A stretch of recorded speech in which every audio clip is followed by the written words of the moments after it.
I remember the naked trees. It was a family road trip and we were high up in the mountains just below timberline. My mother was in high spirits and had been cracking jokes all day long. My little brother was sitting up front on her lap. Relaxed, it was a different time. He was sitting on her lap and she had him laughing so hard, his breath came out in ragged gasps. Every time we passed a pine tree that was dead, its branches dried, stripped, laid bare to the wind, she would cover his eyes and exclaim, "Naked trees! No, you're far too young for that." It had become a well-timed, perfectly executed game, and soon the whole car was in stitches. It's one of my favorite memories of my mother. But it wasn't her.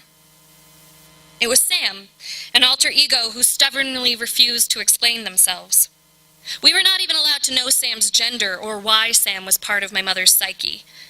When asked in therapy, Sam replied, "That's between me and Susie, and you'll never know," with a dark edge that hinted at miles of depth.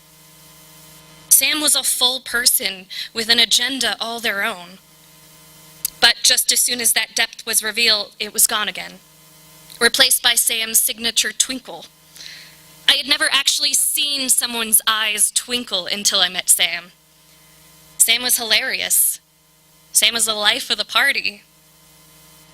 But Sam was separate. Sam is not my mother, right?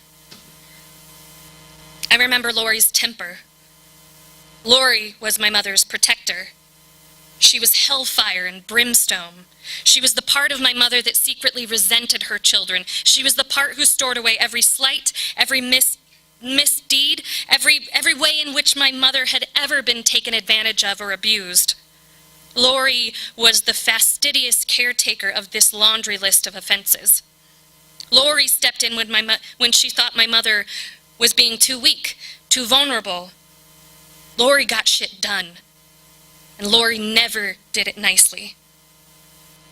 Lori gave me bruises that Stephanie would kiss and cry over. And they both had my mother's face. But who's my mother? Who gets credit for what?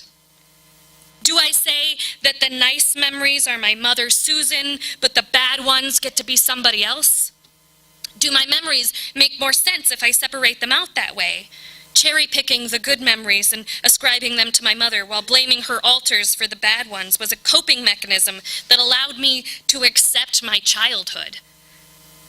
For my mother, separating traumatic memories from the core of who she believed she was a coping mechanism that allowed her to live her life. Yet for her, it eventually became the dysfunction. Might the same thing be true for me? Will my coping mechanism of memory cherry-picking eventually become my dysfunction as well? Has it already?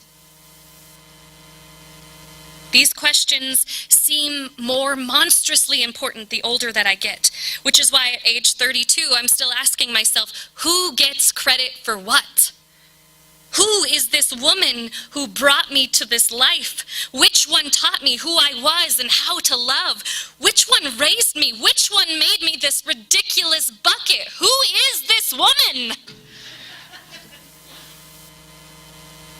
Years of questioning, and I still don't know.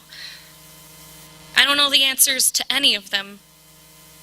But I do know that I've come to appreciate this gift for what it truly represents.